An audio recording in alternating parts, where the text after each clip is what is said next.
Bismillah. Heather fut enchantée par la visite guidée de la distillerie de whisky. On les fit tout d'abord pénétrer dans l'immense entrepôt où l'orge était amoncelé en un gigantesque tas à même le plancher. Puis ils entrèrent dans une salle où se trouvaient d'énormes cuves de cuivre étincelant, qui dégageaient une odeur puissante. Poussée par la curiosité, Heather risqua le bout de son nez un peu trop près de l'une d'elles. Elle dut reculer rapidement, prise à la gorge par les vapeurs de la fermentation. Yann en profita pour se moquer gentiment de sa naïveté. On voit que vous arrivez de la ville. Ici sur l'île, personne n'aurait songé à se pencher ainsi au-dessus d'une cuve. Vous auriez pu m'avertir. C'est le genre de choses qu'on apprend par l'expérience. Quand vous aurez vécu aussi longtemps que moi sur cette île, vous saurez traiter notre whisky avec le respect qu'il mérite. Je serais étonné d'en arriver là. Yann eut soudain un air pensif. Qui sait? Heather se gardait de tout commentaire. Elle attendit qu'il se retrouve à l'extérieur, caressé par le faible soleil de cet après-midi d'hiver, pour se tourner vers lui en souriant. Je suis très heureuse de cette visite. Je savais que la fabrication du vin demandait beaucoup de soins, mais j'ignorais que le whisky requérait autant de savoir-faire. Désormais, je le considérerai aussi comme un produit noble. Yann sembla amusé par sa remarque. Vous savez, les gens d'ici ont inventé ce breuvage il y a une éternité. L'origine en remonte à la nuit des temps. L'île a été peuplée à une période très ancienne. Un autre jour, je vous emmènerai sur les petites routes de l'intérieur pour vous faire voir les vestiges de la toute première civilisation. Heather jeta un coup d'œil attendri tout autour d'elle. Dans le petit village désert, les cheminées des vieilles maisons laissaient échapper une torsade de fumée comme au temps jadis. La plupart des habitants se chauffaient encore à la tourbe, une source d'énergie millénaire très abondante dans la région. On aurait dit que le temps s'était arrêté dans un coin reculé de l'île, dont le charme désuet évoquait un conte d'autrefois. Elle se dit que vivre quelques mois ici était tout de même bien agréable, malgré la rigueur du climat, mais l'idée d'y passer sa vie l'aurait fait frémir. Comme s'il devinait ses pensées, Yann lui désigna du doigt la crête des collines à l'horizon. Le soleil venait de disparaître et elles étaient soudain nimbées de mauve, tandis que leurs flancs s'effaçaient dans une masse d'ombre noire. Là-haut, le calme et la solitude sont vraiment impressionnants. Nous irons nous y promener un jour. D'ici, ces collines semblent sinistres. Je préfère encore vivre dans le village. Yann vint lui prendre le bras pour la rejoindre la voiture. Malgré elle, Heather tressait. Elle chercha aussitôt à poursuivre la conversation pour éviter la gêne d'un silence trop complice. Je crois avoir retenu le nom du whisky en gaélique. C'est Visubata? Non. Bravo, vous allez devenir très vite l'une des nôtres. La Land Rover était garée près du petit port, au bout de la rue principale. Voulez-vous de faire quelques pas au bord de l'eau? Oh oui, la lumière du crépuscule est si jolie sur la mer. Ils se dirigèrent vers la jetée où d'énormes vagues venaient se briser en bouillonnant. Yann n'avait pas lâché son bras et ils restèrent ainsi l'un contre l'autre un moment, silencieux, fascinés par les flots d'écume blanche qui venaient mourir contre les pierres. Le vent leur giflait le visage. Les longs cheveux de Heather s'envolaient en tous sens, se tournant vers elle. Yann prit la capuche de son duffel-coat et la releva sur sa chevelure blonde ébouriffée. Elle le remercia d'un sourire. « Vous ressemblez à l'héroïne du film La femme du lieutenant français. » Heather se mit à rire. Attendant le retour de son amant infidèle, il la regarda au fond des yeux. Est-ce le cas? Ah, ça devient sérieux. Heather tourna brusquement la tête. Que voulez-vous dire? Il la prit par les épaules avec douceur. Songez-vous toujours à votre ami? Elle hésita un instant. Non, il m'a été infidèle, c'est vrai, et j'ai souffert. Mais maintenant c'est terminé. Yann garda le silence. Son regard était soudain grave. Ses mains resserrèrent leur étreinte, et il se pencha jusqu'à sa bouche, qu'il effleura d'un léger baiser. Il y avait dans ce geste une grande tendresse. Heather ferma les yeux, le goût de sel et la tiédeur des lèvres de Yann demeuraient sur les siennes. Elle se sentait troublée plus que de raison par cette simple caresse. Merci de m'avoir confirmé ce que j'avais deviné, murmura-t-il alors qu'elle rouvrait les paupières. Une vague plus haute que les autres vint les éclabousser. Yann prit Heather dans ses bras et l'entraîna vers la voiture. Venez, nous poursuivrons cette conversation au chaud, à la maison. La Land Rover était glaciale, mais fort heureusement, il ne leur fallut que quelques minutes pour rentrer au bercail. N'avait-il pas dit à la maison? Heather avait soudain l'impression de se trouver en compagnie d'un homme avec qui elle vivait depuis toujours. Étrange sensation. Et en arrivant, une surprise les attendait. Une BMW bleue était garée devant le portail. Est-ce l'un de nos patients? Demanda-t-elle. Non, sans une certaine anxiété. Je crois qu'il s'agit de l'une de mes collègues, le docteur Forster. Nous avons fait nos études ensemble, ainsi que nos stages à Saint-Andrew. Heather sentit soudain son estomac se nouer. L'idée de rencontrer une amie de Yann ne la séduisait guère. Alhamdulillah, l'istafti. Diane Forster est née sur cette île, précisa Yann. Pourquoi Yann avait choisi de s'établir à Trail? Il avait voulu se rapprocher d'une amie qui lui était sans doute très chère. La voiture stoppa et Yann s'empressa de venir ouvrir la portière à Heather. Il resta un instant devant elle, à la regarder, comme s'il cherchait à lui dire quelque chose, mais elle ne tenait pas du tout à l'entendre, juste au moment où elle s'autorisait à songer à lui avec plus de tendresse. Il allait lui apprendre qu'il n'était pas libre. Il y avait une autre femme dans sa vie, et elle faisait irruption dans son rêve, tout neuf, comme un boulet de canon. Le docteur Forster est l'un des plus brillants médecins de la région. Elle se destine à la carrière de chirurgien quand elle aura terminé son internat. Heather, feignant un air intéressé, se hâta vers la maison. À peine eut-elle gravi les 3 marches du perron que la porte s'ouvrit. Une petite jeune femme brune et pimpante apparut sur le seuil. Sans même lui accorder un regard, elle se précipita dans les bras de Yann. « Yann, chéri! Wishno! Aoudi! Yann, chéri! » Heather se sentit soudain rayée de la carte. « Ani jay hubbi, istanna. » Elle se retourna juste à temps pour voir son compagnon soulever dans ses bras la séduisante brunette. Visiblement, ces deux-là étaient très intimes. Toute la joyeuse atmosphère de cette fin d'après-midi romantique venait de s'évanouir en un instant. J'aime pas être à ta place, Hanouna. La promesse d'un tête-à-tête au coin du feu avec Yann était bel et bien révolue. La maison lui paraissait soudain froide et inhospitalière. Elle n'avait plus qu'une envie, s'enfuir jusqu'à son petit cottage et s'y terrer avec sa solitude. À plus tard, lança-t-elle sur un ton faussement enjoué en faisant mine de s'éclipser. Non, Heather, restez. Je veux vous présenter Diane. Je lui ai parlé de vous dans mes lettres. Elle a très envie de vous connaître. C'était évident, voyons, et tout à fait réciproque. Ainsi, il correspondait de façon régulière. Heather, ma chère, pardon de vous avoir ignoré comme je viens de le faire. J'étais si impatiente d'embrasser Yann que je ne vous ai pas salué. Le docteur Forster possédait un réel talent, non seulement dans le domaine médical, mais aussi dans celui de la séduction. Heather saisit sans enthousiasme la main qu'on lui tendait. Margaret a fait de délicieux gâteaux pour fêter mon arrivée. Vous accepterez sans doute de vous joindre à nous pour le thé. De plus en plus irritée par le ton presque condescendant de la jeune femme, Heather se força à arborer un large sourire.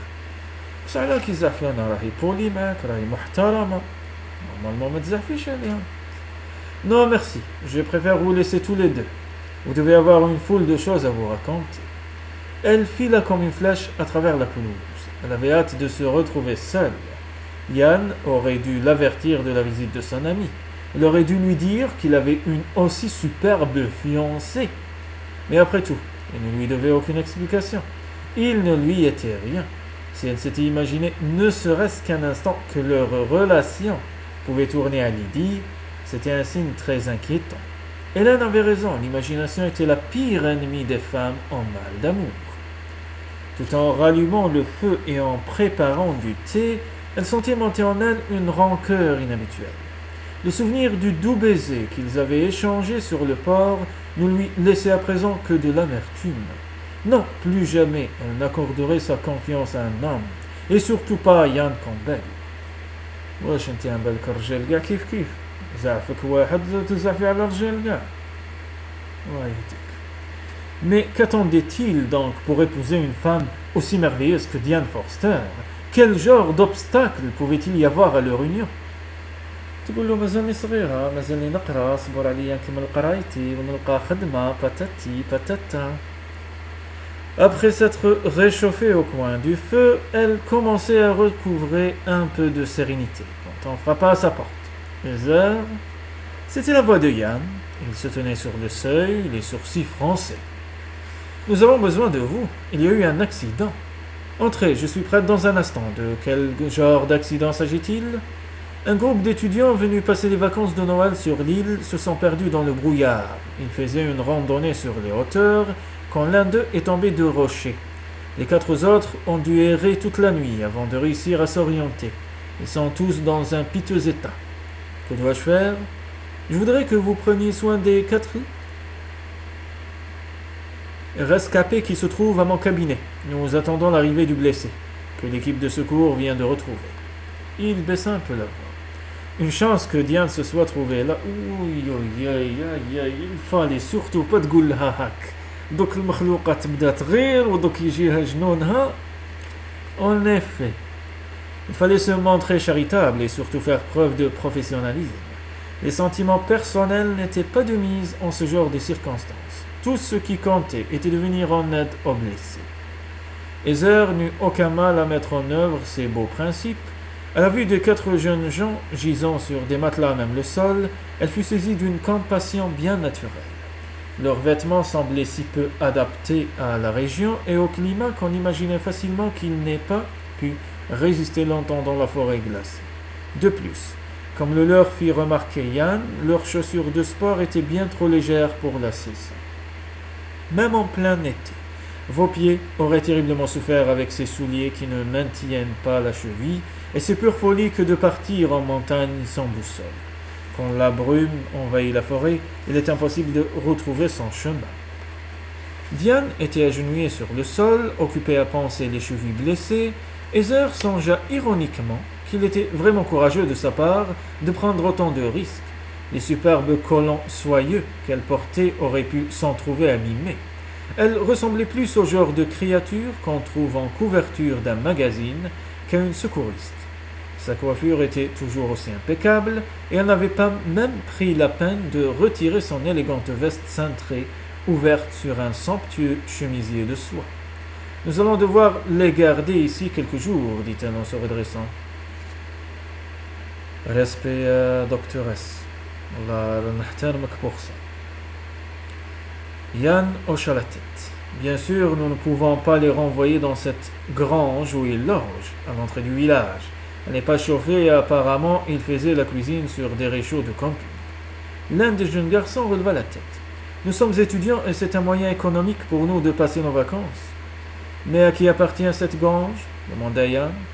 Diane sourit discrètement. Je crois qu'elle est à moi. Elle faisait partie des biens dont j'ai hérité à la mort de ma grand-mère. L'été dernier, on m'a déjà signalé qu'elle avait été occupée par un groupe de jeunes, mais je ne m'en suis pas inquiété.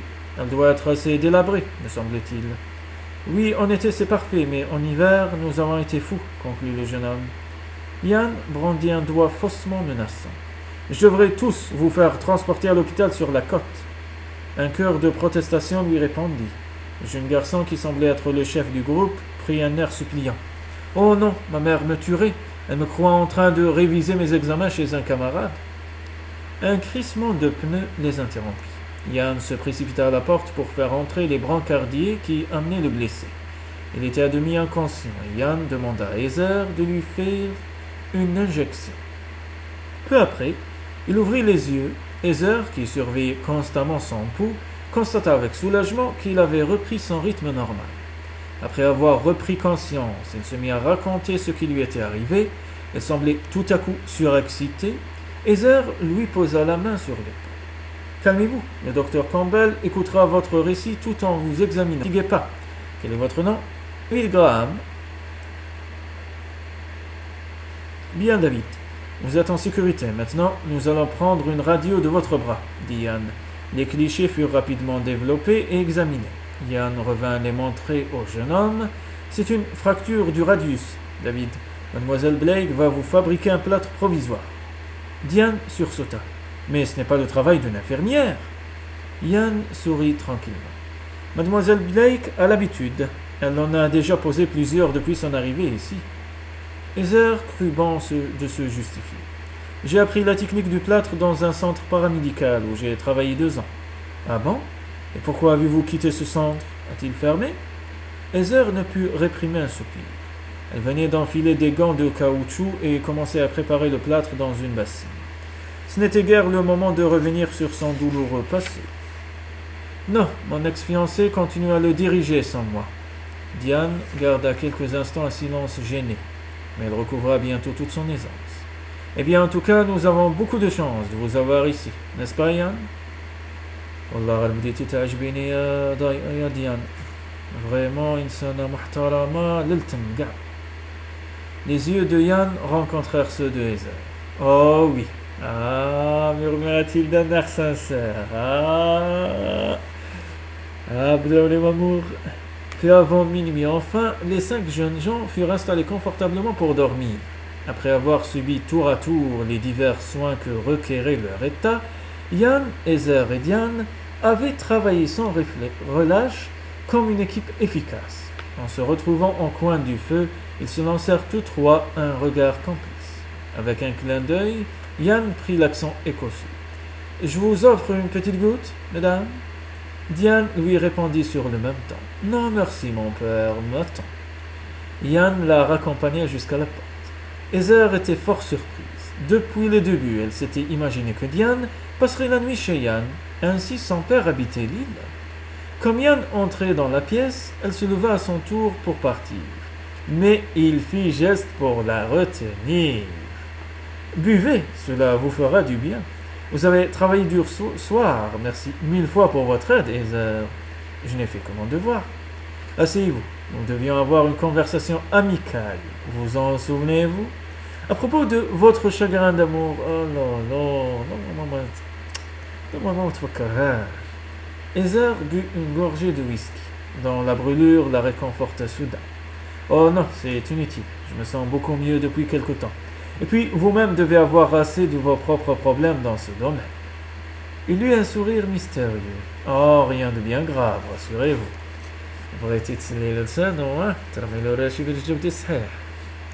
Heather mourait d'envie de l'interroger, mais c'était difficile. Quelle curieuse impression. Elle se sentait en quelque sorte soulagée et attristée à la fois. La présence de Diane la délivrait un peu de ses craintes. Il n'était plus question pour elle maintenant de tomber amoureuse de Yann, puisqu'il n'était pas libre. Mais en même temps, elle ne pouvait s'empêcher de jalouser cette heureuse jeune femme. Elle reposa son verre vide sur la table. « Je vais aller me coucher, je suis épuisée. Je vous raccompagne ?» La traversée du jardin fut moins effrayante que les autres soirs. Yann tenait fermement son bras dans le noir. En arrivant devant la porte du petit cottage, il la prit par les épaules et la regarda au fond des yeux. « Ben, راح تبوسها, c'est sûr. »« Bonne nuit, Heather, » murmura-t-il. Ses bras se refermèrent autour d'elle et ses lèvres se posèrent irrésistiblement sur les siennes. Un lent frisson parcourut Heather qui ne put réprimer à son tour un élan passionné. Lorsque leurs bouches se séparèrent, elle s'aperçut qu'elle était hors d'haleine. Yann disparut très vite dans la nuit. La laissant tremblante et bouleversée.